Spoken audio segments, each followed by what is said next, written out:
In this demo, we'll see how you can make GraphQL requests to perform mutations using Postman. Let's set up a new folder to hold all of our mutation requests. Within our GraphQL request collection, we have a folder for queries. Let's set up a new folder for mutations. Within this mutations folder, the first GraphQL request that I set up will be to insert a to-do. You're already familiar with the structure of mutations from our earlier exploration of GraphQL APIs. This request is going to be called insert to-do. The insertion mutation will be performed using the same GraphQL endpoint. So set the variable to GraphQL URL for the endpoint and set up the header presets to have the authorization. In order to specify the mutation document, we'll need to head back to the query tab. And here I'm just going to paste in the document structure. You can use GraphQL introspection if that helps you. Let's take a look at the mutation. It's called insert to-dos and it accepts some dynamic variables. $to-do title of type string and $is public of type boolean. Then we call the insert to-dos operation on line 2 and we specify the structure of the object that we want to use to add a new to-do. Title is set to to-do title, is public is set to $is public. This request in the response will return the number of affected rows and the created at ID is completed is public title and user ID fields of the newly created to-do. We specify value for the variables in the variable section at the bottom. To-do title is set to learning GraphQL and is public is set to true. Let's configure a script for after response so that we can check that the response is what we expect. The query should be successful. We validate the insert to-dos object so that PM response data insert to-dos should exist. There should be one row that is affected. On line 14, you can see PM response data insert to-dos affected rows should be equal to 1. Then we also verify that we have the fields of the right data type in the response when the to-do is created. The response will return an array of to-dos. We run a for each through each to-do. This is on line 19. And for each to-do, we validate the different attributes to see whether they are of the right data types. This is on lines 20 through 25. And on line 27, I set a collection variable called to-do ID with the ID of this newly inserted to-do. We'll use that in later requests here in this collection. Go ahead and make the mutation request and you can see exactly one row was affected and we have the new to-do created that was returned and all 4 of our tests have passed as well. The next mutation will be to update the to-do that we just created. Add a new request to your collection. This will be under the mutations subfolder. The request will be called update to-do. The API endpoint is in the GraphQL URL variable and we'll also use the Hasura header preset for authorization. Let's specify the mutation in the query tab.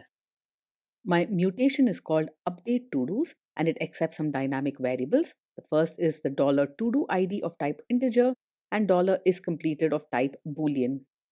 We call the update to-dos operation on line 2 where ID is equal to the $to-do ID value that we've specified for the variable and we set the is completed to be equal to the is completed that we specified as a variable. We return the affected rows and the attributes of the updated to-do. Now notice how I specify the variables for this particular mutation. The to-do ID points to the collection variable to-do ID specified within double pair of curly brackets and is completed I set to true. This is how documents in your GraphQL request can reference variables in Postman. Now that we have the mutation and we also have the variables that we specify as values to the mutation, let's set up the after response script for this particular mutation so we can verify that the response returned meets our expectations. The test script here is identical to the test script we used for the insert to-do. We ensure that we have one affected row and that the fields of the to-do created are of the right data type. With this done, we are ready to make the request and see whether the response matches our expectations and whether our tests pass. And you can see that they do. On line 9, notice that is completed is true. It was false previously. And you can see 4 of 4 tests have also passed. One last mutation operation to perform, and that is the delete to do. Let's add a new request to our mutations folder here, And I'm going to call this request delete to do because that's what it's going to do. And the API endpoint that we hit is the same URL as before, GraphQL URL. Make sure you specify the Hasura preset as the header so that we have the authorization needed. Let me set up the mutation here. We'll delete the to-do that we just created. The mutation delete to-dos takes in a single variable $to-do ID of type integer. We use this to-do ID in the where argument on line 2. We return the affected rows and the attributes of the to-do that was just deleted. And in the variable section here at the bottom, the to-do ID that we specify is from the variable that we set when we first created the to-do. Once more, we'll set up an after response script to test the response of this request to ensure that it meets what we expect. Again, this script is straightforward. It's exactly the same as the previous scripts with just a few tweaks. Let's make the request to the API server with this mutation, and you can see the response here. This is the to-do that was deleted, or the one that we just created a few requests ago. And all 4 tests have passed as well. Before we call it a day on GraphQL, let me show you that a GraphQL request is just an HTTP post request made to the API endpoint. Let's get rid of all of the tabs that we have open here, and I'm going to create a new HTTP request. This is going to be a post request to the same GraphQL URL. We'll of course need to specify the authentication in order to be able to access this API endpoint. Use the header preset that we had set up, Hasura. This contains our bearer token. Now, when we make a post request, we usually specify a request body, and that's what we'll do here as well, except that the request body type will be GraphQL, not JSON, but GraphQL. And here you can specify a document just like you would in a GraphQL request. Here is a query to retrieve users from the server.